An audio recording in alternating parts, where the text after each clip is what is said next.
आएंगे, HCL के 15 को आएंगे। तो मुझे लगता है HCL टेक पर भी नजर होनी चाहिए और बढ़िया शानदार तेजी देखने को मिलेगी इस पूरे के पूरे पॉकेट में। इन्फी भी बहुत ही बढ़िया शेयर है, यहां पर नजर जरूर होनी चाहिए। तो अर्निंग्स और बजट, ये दो चीजें आपको पैसा बनाकर दे रही हैं और आज मार्केट में मुझे बिल्कुल वही नजर आ रहा है। आप देखिए मेटल्स क्यों भाग रहे हैं, अच्छे नतीजों से पहले की तेजी है। IT क्यों भाग रहा है, अच्छे नंबर्स की उम्मीदों में भाग रहे हैं।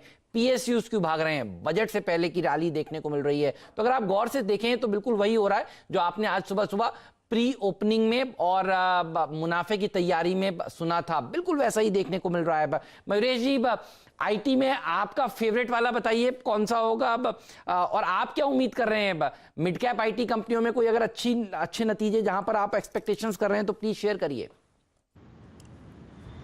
नहीं, बिल्कुल हेमंत जी, और आपने जैसे सटीक तरीके से समझा है। आई थिंक जो IT कंपनीज के एक्सपेक्टेशन है वो बहुत तगड़े हैं। जो Q3 की एक्सपेक्टेशन कांस्टेंट करेंसी या डॉलर रेवेन्यू आय में है, यहाँ पे अच्छी खासी इजाफा होगी।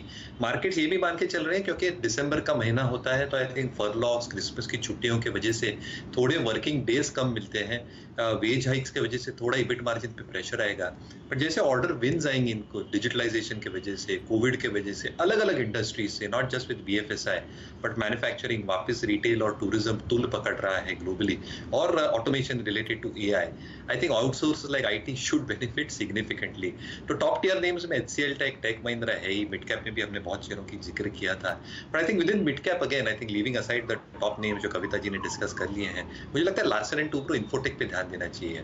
एज अ डिस्क्लेमर हमने हमारे क्लाइंट्स को बताया है, बट हमें लगता है आई थिंक जो इनके पास ऑर्डर बुक है $2 बिलियन के आसपास, जो हम एक्सपेक्ट करते हैं, इनकी जो पैट मार्जिन जो इन्होंने कॉल किया था 2 हफ्ते पहले, स्टेइंग बिटवीन 14-15%, पैट मार्जिन्स की बात कर रहा हूँ, EBITDA मार्जिन्स एट 19-20% और expectations in terms of far more digitalization coming through. क्योंकि इनके जो 3 सबसे बड़े क्लाइंट हैं, Amazon, Google और Azure, इनके जो गूगल बेस्ड, आई मीन इनके जो क्लाउड बेस्ड रेवेन्यूज है, ये डबल होने की उम्मीद है और ये प्लेटफॉर्म्स लॉन्च कर रहे हैं to capitalize on their 3 biggest clients. तो अगर मिड कैप से कोई पिक एंड चूज करना हो at this point of time, also मुझे लगता है Larsen and Toubro, infotech. Infotech पर समय से बहुत ज़बरदस्त तरीके से बुलिश हैं मयूरेश जी, और आपके सामने एक बहुत बेहतरीन ब्रेकआउट शायद आता हुआ दिखे दिन के सत्र में। डायरेक्टर साहब ज़रा LNT का चार्ट दिखाइए। ये स्टॉक बिल्कुल तैयार है ज़बरदस्त तेज़ी के लिए, यहाँ पर ध्यान देंगे। राहुल शर्मा साहब से राय लेंगे और उसके बाद बात करेंगे JSW स्टील के बारे में कविता जी के साथ। शर्मा साहब, आपकी राय LNT पर?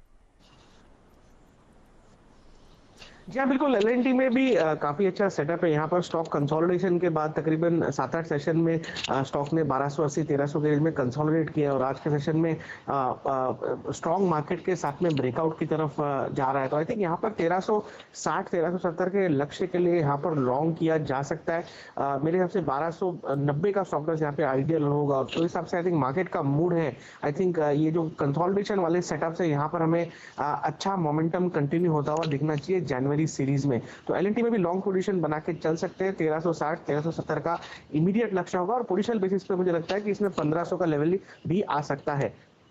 सही। और याद करिए पिछले क्वार्टर के नतीजे, मैं याद आपको इसलिए दिला रहा हूं ताकि देखिए क्या हुआ था।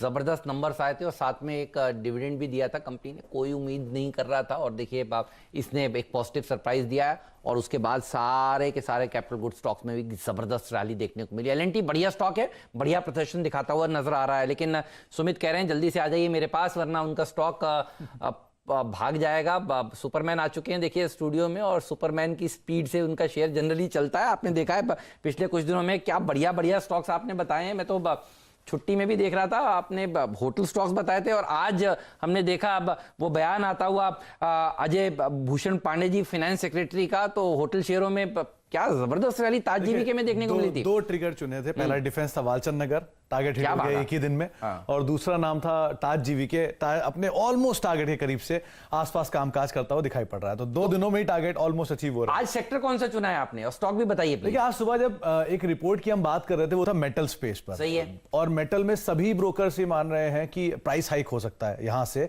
और शायद इस सेक्टर में आगे री रेटिंग की पॉसिबिलिटीज और बढ़ते हुए दिखाई पड़े। तो हमने मेटल को ही सोचा कि आज थीम बना के इसी पे ही कोई ब्रोकर हाउसेस ढूंढते हैं। तो एक रिपोर्ट जो मेरे हाथ लगी है वो है सन सनफ्लैग आयरन को लेकर एक रिपोर्ट जो है वो इक्विनॉक्स की है और उन्होंने जो टारगेट्स दिए हैं वो करीब करीब 78 79 के आसपास के हैं। मेजरली ये ब्रोकरेज हाउस कवर नहीं करते हैं, लेकिन एक बड़ी क्रूशियल पार्ट मुझे मिली इसके बारे में कि ये मल्टीनेशनल स्पेस की कंपनी है। अगर आप इसके प्रमोटर को देखेंगे तो वो बाहर से रजिस्टर्ड है और इंडिया में जो ये कंपनी है इसमें 10% स्टेक अभी भी जापान की स्टील कंपनी का है। तो ये एक और बड़ा ट्रिगर इस कंपनी के लिए कामकाज कर रहा है। आप इसके 5 क्वार्टर के नंबर्स देखिए या 5 क्वार्टर का प्रमोटर स्टेक देखिए, दोनों ही से आपको सिचुएशन क्लियर होती हुई दिखाई पड़ जाएगी। प्रमोटर लगातार इसमें स्टेक बढ़ा रहे हैं और अपना स्टेक अभी अपने हाइस के आसपास लेकर आ गए हैं। लास्ट क्वार्टर के नंबर में कंपनी घाटे से मुनाफे के अंदर आई है और ऑपरेटिंग फ्रंट पर भी इसकी परफॉर्मेंस घाटे से मुनाफे के अंदर सुधरते हुए दिखाई पड़ी है। कंसिस्टेंटली डिविडेंड पेइंग स्टॉक है, तो ऐसा कुछ नहीं कि इसके डिविडेंड को लेकर कोई इशू हो। और दूसरी सबसे बड़ी चीज कि इसकी जो प्रमोटर ओनरशिप है, मतलब रिसेंटली एक रिपोर्ट में पढ़ रहा था जिसमें वो कंपनीज जिनको बिना रॉयल्टी के मल्टीनेशनल्स के तौर पे गिना जाता है उसमें इसका नाम कहीं शुमार होता हुआ दिखाई पड़ा। तो मेरे लिए भी एक सरप्राइज था कि ये मल्टीनेशनल कंपनी है जिसमें बिना रॉयल्टी के यहां पर कामकाज हो रहा है। तो रॉयल्टी का पेन भी नहीं है, हायर डिविडेंड पे ऑफ हमेशा रहेगा भी, क्योंकि ऑब्वियस ही बात है प्रमोटर मल्टीनेशनल है तो डिविडेंड्स भी अच्छे आते हुए दिखाई पड़ेंगे। और सबसे बड़ी बात कि जापान की डाइडो स्टील इस कंपनी के अंदर करीब करीब 10% हिस्सा रखते हैं। तो ये मल्टीपल ट्रिगर्स जिसके आधार पर यहां पर ब्रोकरेज हाउसेस करीब करीब 78 के टारगेट्स देख रहे हैं। बहुत ही बढ़िया शेयर आपने पकड़ा है सनफ्लैग आयरन, और देखिए भागता ही चला जा रहा है। पिछले कई दिनों से हम लोगों की नजर इसके ऊपर रहती है। जब जब ब्रेकआउट आते हैं आपके तो इस वाले कंप्यूटर पे भी कई बार आ चुका है हेमंत जी, कई बार आ चुका है। और इस वक्त तो वॉल्यूम देखिए 31 लाख की एक ब्लॉक डील मेरे सामने अभी हुई है, 15 लाख की दोबारा हो रही है। एकदम जुड़ते हैं सतपुते साहब से। 6940 आपके सामने सतपुते साहब, आज मौका है 7685 का सनफ्लैग आयरन पर। क्या जबरदस्त मूव है शैल जी। मुझे याद है हमने हाल लास्ट ही हफ्ते मुझे लगता है इस पर बात की थी, 58 के आसपास था और तब भी हमने कहा था कि ये जो मोमेंटम है ये मोमेंटम कंटिन्यू रहेगा। और शैल जी मुझे लगता है कि इसका जो नेक्स्ट पड़ाव रहेगा वो करीबन 82 का रहेगा। अकॉर्डिंग टू टेक्निकल्स यहाँ पे 52 वीक हाई जो है वो 66.70 है। इसने 52 वीक हाई जो था अपना निकाल लिया है। वॉल्यूम अच्छे है, डिलीवरी करीबन 45-50% मार्किंग है। तो ओवरऑल देख के लगता है कि ये कम से कम 80-82 तक तो जाना चाहिए। तो रही बात आज की, तो देखिए शैल जी आज का इसका 20% का टारगेट सर्किट लगता है 76.70।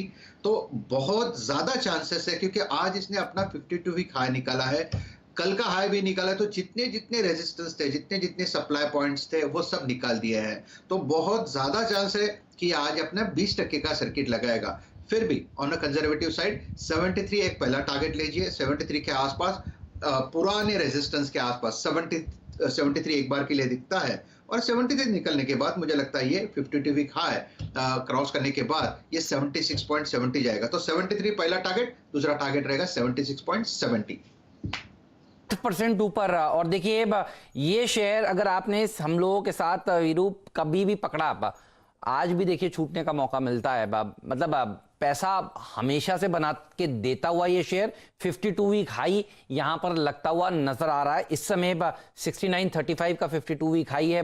मतलब सेक्टर आपने जबरदस्त पकड़ा है, ये तो कहना पड़ेगा। सुपर आज सुबह जब इतनी सारी रिपोर्ट्स ब्रोकरेज हाउसेस की आ रही हैं मेटल पे, और सब ये बात मान रहे हैं कि अगले क्वार्टर के नंबर बहुत स्ट्रांग आएंगे। मेटल से डिमांड, रियल स्टेट से डिमांड, सही बात और जैसे से इकोनॉमी अनफोल्ड हो रही है डिमांड आनी है, तो इसलिए मेटल को पिक कर लिया। एक इंटरेस्टिंग बात और है, इसमें 76 ये इसलिए जाएगा क्योंकि इसकी बुक वैल्यू 77 है। सही तो है। आप देखिए इतनी जबरदस्त मोमेंटम के बाद भी हम लोग 58 रुपए से इसको ट्रैक कर रहे हैं। और यहाँ पर एक बहुत फेमस स्टेटमेंट आपको सतपुते साहब दिखाते हैं कि सनफ्लैग में फ्लैग पैटर्न का ब्रेकआउट हुआ है। क्या बात है। सतपुते साहब आप ये कई बार कहते थे, लेकिन फिलहाल स्क्रीन पर आपको बहुत अच्छी तरीके से दिख रहा है एक के बाद। जी हाँ बिल्कुल, झंडा ऊंचा रहे हमारा। ये मयूरेश जी आप भी ट्रैक करते हैं क्या सनफ्लैग को 10% ऊपर? अब अरे बिल्कुल करता हूं हेमंत जी। और